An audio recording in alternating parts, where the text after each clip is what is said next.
تعلق پیر صاحب یہ بتائیں چونکہ آپ سجادہ نشین بھی ہیں آستانے کے، لاکھوں مریدین ہیں پاکستان میں، آستانوں پہ بھی مذہبی جماعتیں ہیں، ٹھیک ہے، ہمارا اکیڈمیا ہے، لٹریچر ہے، جیسے ڈاکٹر صاحب نے گل صاحب نے اشارہ کیا۔ اسلام تو پرفیکٹ ہے، ہم دنیا کو بے شک۔ قرآن دکھا سکتے ہیں، حضور کی سنت اور سیرت، اتنا خوبصورت ہونے کے باوجود نان مسلم اسلام کی طرف آ رہے ہیں، تو وہ مسلمان جس نے کلمہ پڑھا ہوا ہے اس کے کردار کو دیکھ کر لوگ کیوں نہیں متاثر ہو رہے؟ یہ سوال ہے۔ بالکل آپ ٹھیک کہہ رہے ہیں، یہ ایک لمحہ فکری ہے میں سمجھتا ہوں، اور اس میں سب سے بڑھ کے ہمیں اپنی اصلاح کرنی ہے۔ ہر شخص جو ہے وہ آج کے دور میں یہ چاہتا ہے کہ وہ اپنی اصلاح نہ کرے، اپنے کریکٹر کو بہتر نہ بنائے، لیکن وہ دوسروں کی اصلاح کرنا شروع کر دے، اور وہ دوسروں کے اوپر تنقید بھی کرے، دوسروں کو وہ کافر کے فتوے بھی لگائے، اور وہ دوسروں کی اصلاح کرے۔ تو ہمیں ایک امت کے نظریے سے ہمیں یہ سوچنا ہے کہ بطور مسلمان ایک مسلمان کا دوسرے مسلمان پہ کیا حق ہے، اور ہمارے کیا حقوق ہیں، اور ہمیں کس طرح سے نبی پاک صلی اللہ علیہ وسلم نے فرمایا کہ مسلمان آپس میں بھائی ہے، اور کسی عربی کو اجمی پہ جو ہے فوقیت نہیں، نہ کسی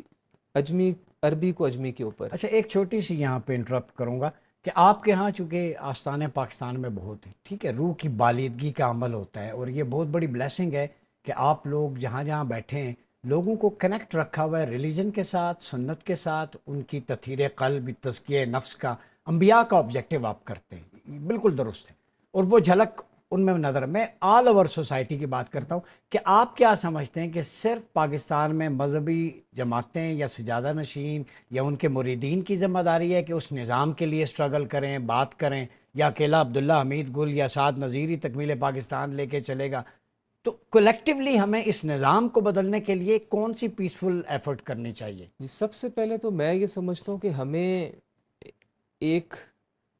نظام کو بدلنے کے لیے ہمیں بطور مسلمان ایک کلیکٹیو ایفرٹ کرنی ہے، اور یہ مذہبی لوگوں نے نہیں کرنی، یہ پڑھے لکھے لوگوں نے کرنی ہے، یہ اسکول، کالج، یونیورسٹیز سے سب نے۔ جہاں زیادہ تر بچے پڑھ رہے ہیں، جہاں لاکھوں میں بچے پڑھ رہے ہیں، ان کو اسلام کا ایک اچھا امیج بتایا جائے، ان کے سلیبس میں اسلام کے وہ سنہری اصول ڈالے جائیں، ان کو بتایا جائے کہ ہمارے رول ماڈلز کون تھے، نبی پاک صلی اللہ علیہ وسلم کی سیرت ان کو پڑھائی جائے، اور پھر اس کے بعد اسلامی ریاست کا جو سب سے پہلا اصول ہے کہ قانون ہر ایک کے لیے برابر ہو۔ ٹھیک، جب قانون ہر ایک کے لیے برابر ہوگا، امیر اور غریب کے لیے یہ ایک بات جیسا نافذ عمل قانون ہوگا، تو پھر میں یہ سمجھتا ہوں اسلامی ریاست کی بیس وہاں سے بننا شروع ہوگی۔ اور نبی پاک صلی اللہ علیہ وسلم نے یہ حدیث شریف میں بھی بتایا کہ ہم سے پہلی امتیں اس وجہ سے بھی تباہ ہوئی کیونکہ اس میں غریب کو تو سزا دی جاتی تھی، لیکن جو امیر ہوتا تھا، جو امراء تھے، ان کو قانون ان کے اوپر جو تھا وہ امپلیمنٹ نہیں ہوتا تھا۔ تو آج کے دور میں بھی آپ دیکھ لیں ریاست پاکستان کس کمزور دور سے گزر رہی ہے کہ ہمیں قانون جو ہے وہ کئی جگہوں پہ چینج ہوتا نظر آتا ہے، غریبوں کے لیے اور ہے، امیروں کے لیے اور ہے، غریبوں کے لیے تعلیم کا نظام اور ہے، امیروں کے لیے تعلیم کا نظام اور ہے،